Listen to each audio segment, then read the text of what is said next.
एका छोट्या गावात रामभाऊ आणि सुशीला नावाचं वृद्ध जोडपं राहत होतं. त्यांनी आयुष्यभर कष्ट करून आपल्या 2 मुलांना मोठं केलं होतं. मोठा मुलगा अमोल शहरात मोठ्या कंपनीत नोकरीला होता आणि धाकटा मुलगा निलेश परदेशात स्थायिक झाला होता. रामभाऊंनी शेत विकलं, दागिने गहाण ठेवले, स्वतःच्या गरजा कमी केल्या, पण मुलांच्या शिक्षणात कधी कमी पडू दिलं नाही. सुशीला रात्री उशिरापर्यंत शिवणकाम करायची आणि रामभाऊ दिवसभर शेतात राबायचे. गावात सगळे त्यांचं कौतुक करायचे, कारण त्यांनी गरीब परिस्थितीतून मुलांना मोठं केलं होतं. मुलंही लहानपणी आईवडिलांवर खूप प्रेम करायची. अमोल आईच्या मांडीवर डोकं ठेवून झोपायचा आणि निलेश बाबांसोबत शेतात फिरायचा.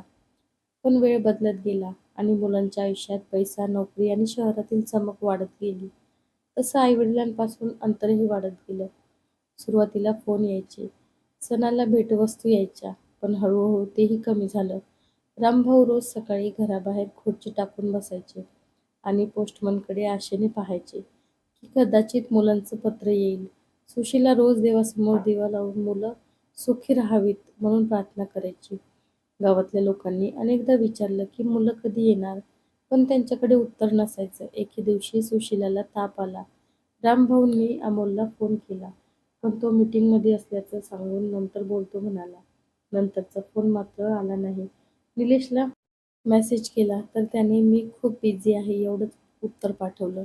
रामभाऊंच्या डोळ्यात अश्रू आले, पण त्यांनी सुशीलासमोर काहीच दाखवलं नाही. दुसऱ्या दिवशी रामभाऊ स्वतः तिला दवाखान्यात घेऊन गेले. डॉक्टरांनी सांगितलं की काळजी घेण्याची गरज आहे. त्या रात्री सुशीला शांतपणे म्हणाली, "आपली मुलं मोठी झालीत, त्यांना वेळ नाही आता." रामभाऊ काही बोलले नाहीत, कारण त्यांच्या मनातही तेच चाललं होतं. दिवस जात होते आणि घरातील शांतता वाढत होती. सणासुदीला गावात सगळ्यांच्या घरी मुलं यायची, पण रामभाऊचं घर मात्र ओस पडलेलं असायचं. दिवाळीत सुशीलाने लाडू केले, पण कुणी खायला आलं नाही. तिने दोन्ही मुलांसाठी नवीन टॉवेल आणि कपडे आणले होते, पण ते कपाटातच राहिले. रामभाऊ रात्री उशिरापर्यंत अंगणात बसून जुन्या आठवणी काढायचे. एकदा त्यांनी जुन्या अल्बममध्ये फोटो पाहिले. एका फोटोमध्ये अमोल बाबाच्या खांद्यावर बसला होता आणि निलेश आईला मिठी मारून हसत होता. फोटो पाहताना दोघांच्याही डोळ्यात पाणी आलं. गावातल्या शेजारीणबाईंनी एकदा सुशीलाला विचारलं, "ताई, मुलांना बोलवा ना काही दिवस." सुशीलाने हसण्याचा प्रयत्न केला, पण तिच्या डोळ्यातलं दुःख लपलं नाही. काही महिन्यांनी रामभाऊ पडले आणि त्यांच्या पायाला फ्रॅक्चर झालं. गावातल्या लोकांनी मदत केली, पण मुलांना यायला वेळ नव्हता. अमोलने पैसे पाठवले, पण तो स्वतः आला नाही. निलेशने व्हिडिओ कॉल केला आणि 2 मिनिटात फोन ठेवला. त्या दिवशी रामभाऊ पहिल्यांदा रडले. त्यांनी सुशीलाला म्हटलं, "आपण त्यांच्यासाठी आयुष्य घालवलं, पण आता आपण त्यांच्यासाठी ओझं झालोय." सुशीलाने त्यांच्या खांद्यावर हात ठेवला आणि शांतपणे म्हणाली, "आई-वडिलांचं प्रेम कधी कमी होत नाही." काही दिवसांनी गावात वृद्धाश्रमाबद्दल चर्चा सुरू झाली. रामभाऊ सुरुवातीला तयार नव्हते, पण सुशीलाने सांगितलं की निदान तिथे बोलायला लोक तरी असतील. दोघंही मन कठोर करून वृद्धाश्रमात गेले. तिथे अनेक वृद्ध लोक होते, ज्यांची कहाणी जवळपास सारखीच होती. कुणाला मुलांनी घराबाहेर काढलं होतं, तर कुणाला पूर्णपणे विसरलं होतं. सुरुवातीला रामभाऊ खूप शांत राहायचे, पण हळूहळू तिथल्या लोकांमध्ये मिसळू लागले. सुशीलाला तिथल्या महिलांसोबत भजन म्हणायला आवडायचं. तरीही प्रत्येक संध्याकाळी दोघांचे डोळे दरवाजाकडे लागलेले असायचे. कदाचित मुलं भेटायला येतील अशी आशा अजून जिवंत होती. दरम्यान अमोलच्या आयुष्यात खूप बदल झाले. मोठी नोकरी, नवीन फ्लॅट, गाडी सगळं मिळालं, पण घरात शांतता नव्हती. त्याची मुलं त्याच्याशी फारसं बोलत नव्हती. त्याची पत्नी अनेकदा म्हणायची की तू स्वतःच्या आई-वडिलांना वेळ दिला नाहीस, तर उद्या आपली मुलंही आपल्याशी तसंच वागतील. अमोल हे ऐकून चिडायचा, पण आतून त्याला अपराधी वाटायचं. निलेश परदेशात पैशाने श्रीमंत झाला होता, पण एकटेपणाने त्रासलेला होता. एका रात्री त्याने सोशल मीडियावर एका मित्राचा पोस्ट पाहिला, ज्यात मित्र आपल्या वृद्ध आईसोबत फोटो टाकला होता. तो फोटो पाहून निलेशला अचानक आईची आठवण आली.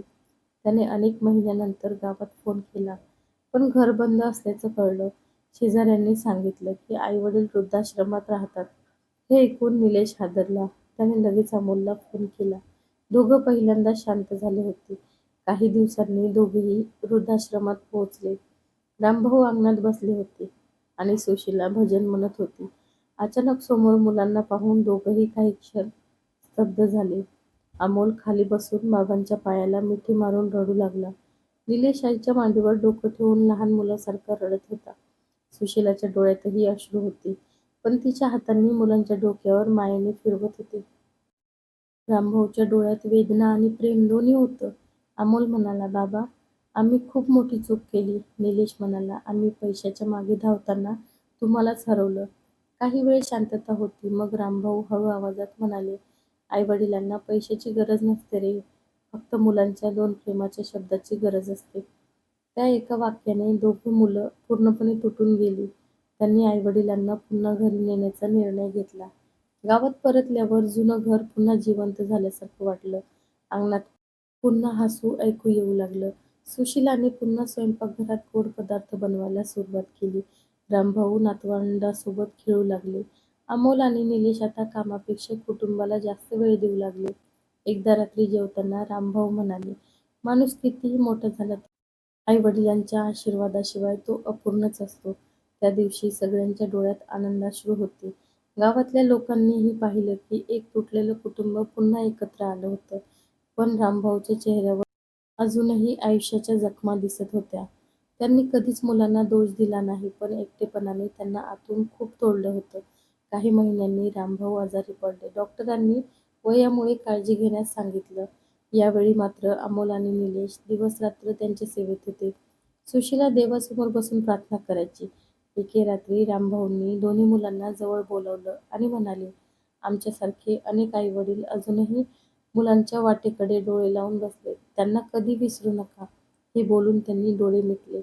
घरात शांतता पसरली. सुशीला रडत होती आणि मुलं बाबांच्या छातीवर डोकं ठेवून हंबरडा फोडत होती. त्या दिवसानंतर अमोल आणि निलेश पूर्णपणे बदलले. त्यांनी गावात वृद्धांसाठी मदत केंद्र सुरू केलं. तिथे एकटे राहणाऱ्या वृद्धांना जेवण, औषध आणि मायेचा आधार दिला जाऊ लागला. कित्येक वेळी कुठल्याही वृद्धाला मदत करताना त्यांना बाबाचं वाक्य आठवायचं. सुशीला आता मुलांसोबत राहत होती, पण ती रोज रामभाऊच्या फोटोसमोर दिवा लावायची. एकदा तिने शांतपणे म्हटलं, "तुम्ही गेलात, पण मुलांना योग्य मार्ग दाखवून गेलात." त्या घरात पुन्हा प्रेम आलं होतं, पण भूतकाळाची वेदना कायम होती.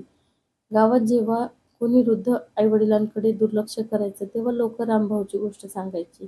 कारण ती फक्त एका कुटुंबाची कथा नाही, तर बदलत्या काळात हरवत चाललेल्या नात्याची वेदना होती. आणि त्या गोष्टीचा शेवट एकच शिकवण देऊन गेला, की जगात कितीही पैसा कमावला तरी आई-वडिलांच्या प्रेमाची आणि त्यागाची किंमत कधीच मोजता